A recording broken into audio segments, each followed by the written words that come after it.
She was still wearing her funeral dress when she slid the divorce papers across the kitchen counter.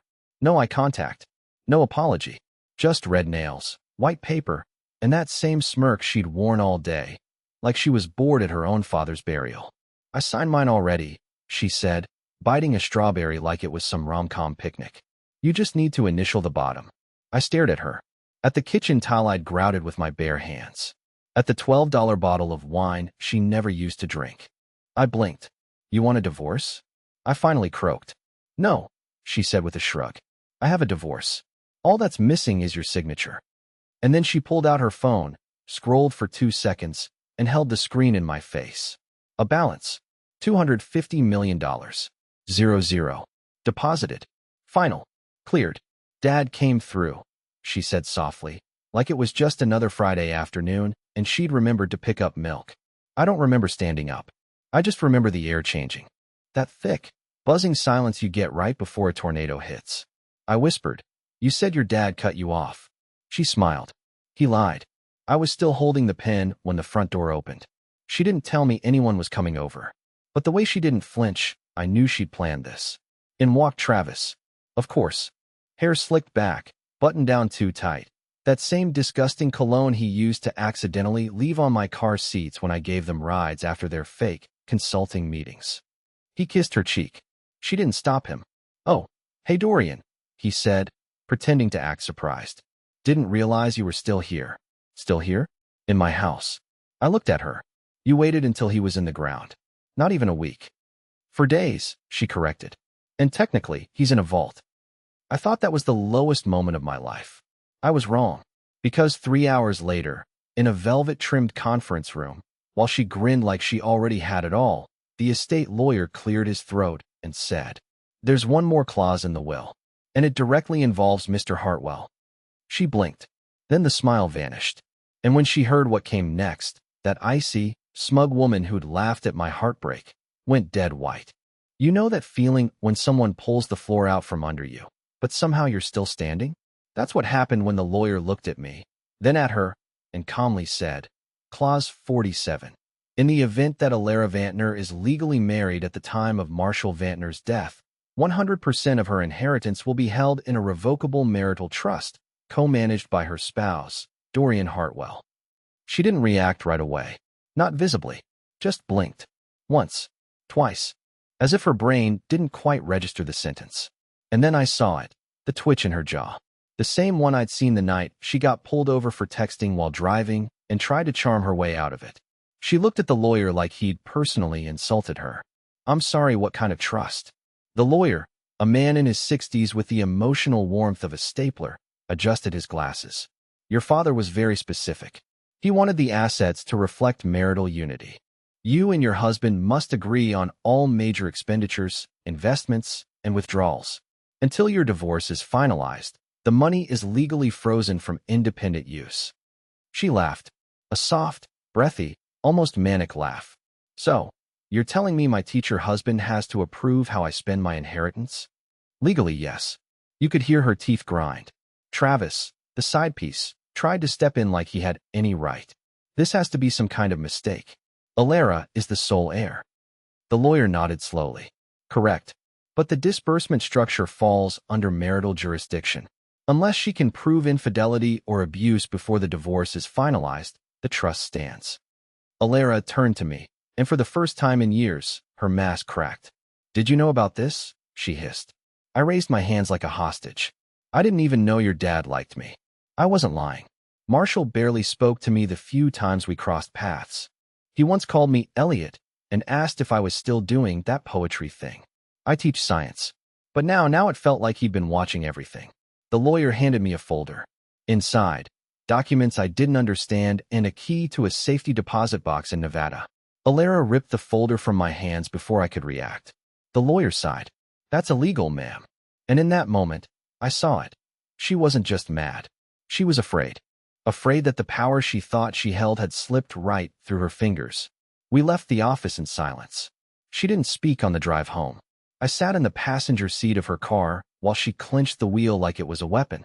Travis followed us in a different vehicle, like some loyal little puppy with no idea he was no longer part of the plan. When we got home, She went straight to the bedroom and slammed the door. I sat on the couch, staring at the divorce papers she'd handed me earlier. I thought about signing them. I really did. But then I remembered the look on her face. The fear, the fury, the way she wasn't in control anymore. And I realized, this wasn't over. Not even close. I didn't sleep that night. Not even a minute. I just lay there staring at the ceiling while the woman who used to be my whole world snored lightly in the next room like nothing had happened. Like she hadn't tried to erase me from her life with a few lawyers' signatures and a side-piece smirk. And maybe she really believed she still could, once the divorce finalized, once the trust dissolved, once I handed her the pen. But the will had thrown a wrench she never expected. Me. By sunrise, I had made up my mind. I packed a duffel bag with a pair of jeans, my phone charger, and the one nice shirt I owned, still in its dry-cleaning plastic. I didn't leave a note. I figured silence might sting worse than words. I booked a cheap flight to Reno. That's where the key led, to a dusty branch of Vanguard and Lock Private Storage, wedged between a pawn shop and a vape lounge in a strip mall that looked like it hadn't been cleaned since 2003. The guy behind the bulletproof glass barely looked up when I slid the key under. Just motioned for me to follow him through a creaking metal door that led into the vault. Box number 313. It was heavier than I expected.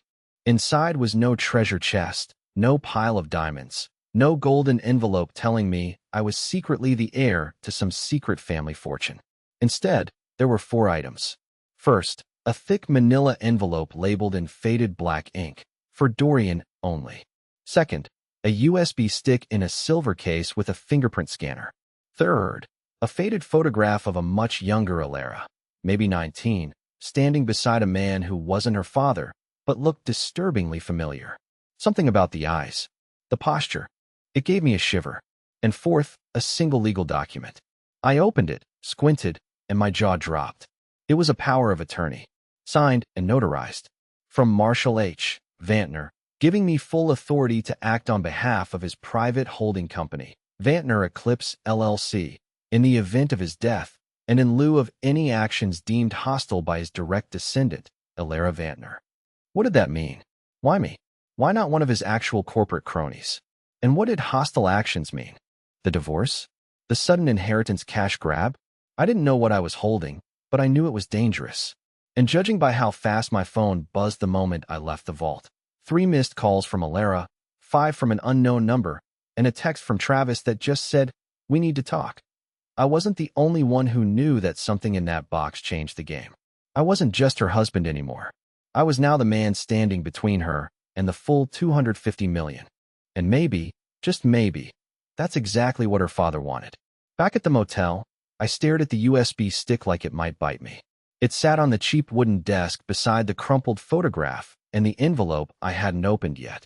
I'd driven an hour outside Reno just to be safe. I didn't trust Alara not to track me. Not after the way her text came through during my flight. "Where are you?" I ignored it.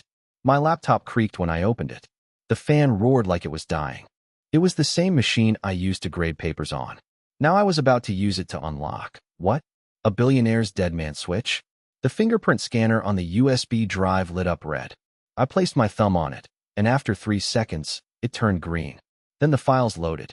There were 3 folders, all password protected, but one was labeled Dorian, MP4. No password, just a video. I clicked play. Marshall's face appeared on the screen. Not the public Marshall, the polished, silver-haired oil titan with the stone expression. This was a man in a flannel shirt, sitting in what looked like a study. No tie, no bodyguards, just a glass of whiskey in his hand and a look in his eyes like he hadn't slept in years. "If you're watching this," he began, "then you're not the idiot I feared you were." Great start. He paused, took a sip, looked directly into the camera. Alara won't understand this. Hell, she'll hate it. But I didn't build my fortune for it to be burned up on yoga retreats, crystals, and European boy toys. I watched you, Dorian. For years. You're not flashy. You don't lie well. You stay. That's rarer than you think. My throat tightened. I gave you power of attorney over Eclipse because I needed a brake pedal. My daughter is reckless. And if she tried to wipe you out, like I suspect she would, you'd need leverage. Real leverage. He leaned in. There's a second will. My heart stopped. Inside folder B on this drive. Passwords in the envelope. That will replaces the public one, but it's only legal if it's filed before her divorce goes through. If she pushes it past the deadline, everything transfers to her. But if you activate it in time, she gets a stipend. You get control. I sat back in the motel chair, legs shaking. This wasn't about just a marriage anymore. This was a corporate war disguised as a family funeral. Marshall hadn't left me a gift.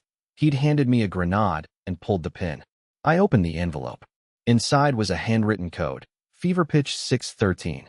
I typed it into folder B. There it was. Will, Marshall H. Vantner, revised. And then my phone rang. It was Alara. I didn't answer. Then came the knock at the motel door. One knock. Pause. Then two more, slow and heavy. Someone had followed me. And whoever it was, they weren't knocking like a friend. I didn't move. Not at first. I just stared at the door like it might disappear if I blinked enough. But the knock came again, this time harder. Whoever was out there wasn't here to deliver pizza. And they definitely weren't lost. I slipped the USB stick into my sock. Shut the laptop, shoved it under the bed. My palms were sweating. I didn't even have anything to defend myself with. Just a plastic motel ice bucket and a dead remote. I tiptoed toward the window, gently pulled back the dusty curtain. A black SUV was idling just outside the parking lot. Engine running, windows tinted so dark I couldn't even see a silhouette. The knocking stopped. I held my breath, listening. Then a voice, calm, male, and too casual. Mr. Hartwell, we'd like to talk. You're not in trouble. Which is exactly what someone says when you are. I didn't answer. I backed away from the door, grabbed my duffel, and scanned the room for anything I might have missed. But my brain was spinning. Who were they? Alara's lawyers? Corporate spies from Eclipse? Or something worse? Someone Marshall had pissed off long before he ever put my name in his will? They knocked one more time. Louder. We won't ask again. That was enough for me. I grabbed the back window, shoved it up, and squeezed out like a terrified raccoon. The alley behind the motel reeked of hot garbage and desperation. I didn't care. I ran. Fast. Pathetic, flailing, out-of-shape kind of running that hurt my knees and made my lungs feel like sandpaper. I didn't stop until I hit the freeway. I hitched a ride with a trucker named Louise who didn't ask questions. She let me charge my phone, fed me half a sandwich, and dropped me off at a gas station a few towns over. I bought a burner phone. Paid in cash. No apps. No GPS. No way for Alara, or whoever she'd sent, to trace me. I didn't call her. But she texted me again. Just one line. If you file that will, you'll regret it. She wasn't even hiding it now. She knew. Which meant someone on the inside had told her. Either the lawyer, or worse, someone from Marshall's camp. Was this all part of his plan? Was I being used as some final, petty revenge from beyond the grave? I didn't want this war. I never asked for it. But now I was holding the trigger. And she was starting to realize it. I sat at the gas station picnic table under flickering fluorescent lights and opened the burner's browser. Searched how to file an emergency will revision in Nevada. I didn't know legal deadlines. I didn't even know if I could trust the court system not to be bought out by someone like her. But I knew one thing. Alara was scared. And the moment she stopped pretending to love me was the same moment I realized she never did. And maybe she never feared losing me. Maybe she feared I'd finally realize I had nothing left to lose. I arrived at the courthouse just after 9 a.m., wearing yesterday's shirt and a hollow look I couldn't shake. The USB drive was in my pocket. The will was printed, notarized, sealed in a manila folder I'd triple-checked a dozen times. I don't know what I expected, some grand cinematic moment where I'd walk in, slam the papers on a desk, and justice would crack like thunder. Instead, the clerk barely looked up from her monitor. Purpose of visit? She asked, typing with one hand. I hesitated. I need to file an emergency amendment to a last will and testament. Nevada jurisdiction. Now she looked up, not curious, just annoyed. Executor of the estate? I swallowed. Marshall H. Vantner. She paused. Her fingers hovered above the keyboard. Then, very quietly, step aside, sir. One moment. She disappeared into a back room and didn't return for nearly 10 minutes. I stood there like an idiot, sweat soaking through my collar, imagining every possible worst-case scenario. Maybe I was too late. Maybe the original will had already gone through. Maybe Alara had pulled strings I didn't even know existed. But when the clerk returned, she handed me a clipboard and said, You need to bring this directly to Judge Keyes. 5th floor. End of the hallway. I blinked. Wait, you're not going to. 5th floor. Now. That's when I started to feel it. The eyes. A man by the elevator stared a little too long. A woman at the security desk whispered something into her sleeve. The energy shifted. I was no longer just some nobody filing papers. I was a moving target. When I reached the 5th floor, a uniformed officer was already waiting. He didn't say a word. Just knocked on a door marked Chambers, HOND, Keys, and held it open. Inside, the judge sat behind a mountain of folders, glasses low on his nose, coffee steaming beside his elbow.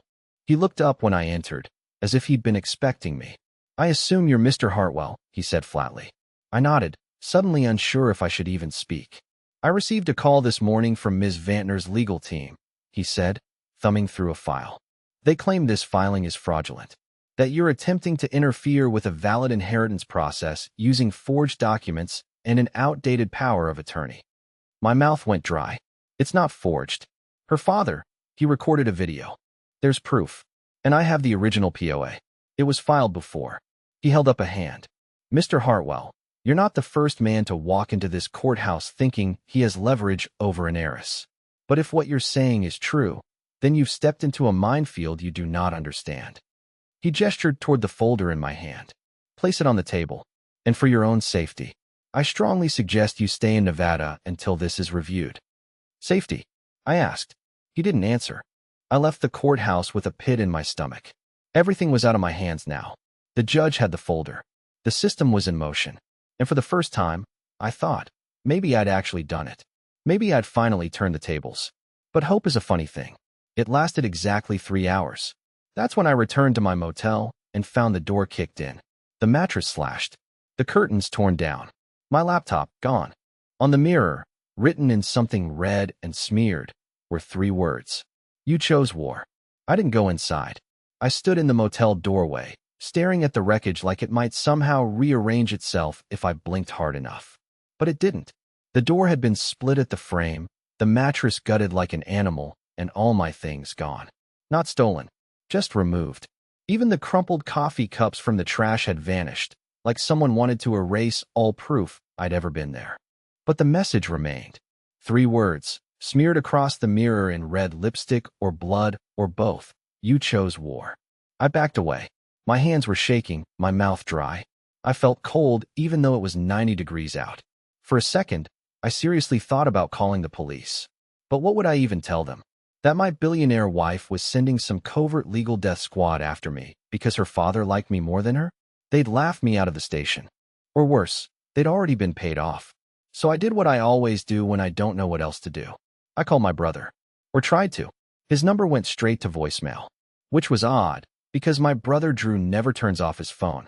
He's a paramedic, always on call, always reachable, unless something was very wrong. A pit opened in my stomach. I tried again. Still voicemail. My brain started spinning. What if they'd gone after him too? What if they thought he was part of this? I texted him. Are you okay? Please respond. Urgent. Then I sat on a curb across the street, in front of a liquor store that hadn't updated its beer prices since 2011, and waited. Minutes crawled by like hours. And then, finally, a reply. But it wasn't from Drew. It was from an unknown number, replying to my message to him. You were warned. I swear my vision blurred. I couldn't breathe for a full 10 seconds. I stood up, nearly tripped over the curb, and staggered toward the gas station bathroom like a man trying to outrun his own shadow. I splashed water on my face. Told myself not to cry. Told myself not to break. Told myself this was still just about money and lawyers and legacy. But it wasn't. Not anymore. This was something else. Something darker. Something personal. And then I remembered the envelope. Not the one from the vault. The other envelope, wedged inside the duffel bag, hidden in the lining. I hadn't even looked at it. Just assumed it was some random paperwork the lawyer had stuffed in. I opened it with trembling fingers. Inside was a letter. Not from Marshall. From Alara's mother. Handwritten. Sloppy ink. Yellowing paper. If you're reading this, it means he finally did it. He handed it to you. I begged him not to. I begged him to leave you out of this. But you should know the truth about the money. And about Alara. About where she came from. Because none of this started with Marshall. It started with what he tried to hide. And now it's your problem. There was more. A second page. A birth certificate. With Alara's name on it. Only, it didn't list Marshall as the father. It listed someone else. And when I saw the name, my entire body locked up. Because I knew it. I'd seen it before. Tattooed on the chest of the man who kissed my wife the night of her father's funeral. Travis. I sat in the back booth of a diner outside Carson City, staring at a cold cup of coffee I hadn't touched. Everything I thought I knew was unraveling faster than I could process it. Alara's mother had dropped the final grenade. Travis wasn't just her business partner or her side fling. He was her half-brother. Same mother, different father. And Marshall had known. That's why the revised will existed. That's why he left everything to me. Not because he loved me, but because he hated what his legacy had become. And maybe, in some twisted way, I was the only one he trusted to burn the whole rotten thing down if it came to it. And now it had. I didn't go back to the motel. I didn't return to Reno. Instead, I walked straight into the federal attorney's office the next morning, handed them everything. The USB drive, the birth certificate, the handwritten letter, even the threatening text messages. I didn't know what laws had been broken, but I knew something was criminal. And now they did too. I expected it to be over after that. It wasn't. 2 weeks passed. 2 long, paranoid weeks where I slept with the lights on and kept a bag packed by the door. I didn't hear from Alara. Not once. No texts. No calls. No legal notices. Until I got a letter. Not a lawsuit. A settlement offer. Alara was folding. Or rather, her lawyers were, once they realized what was coming. The IRS was sniffing. Family court was involved. The trust had been frozen entirely pending investigation. The offer was simple.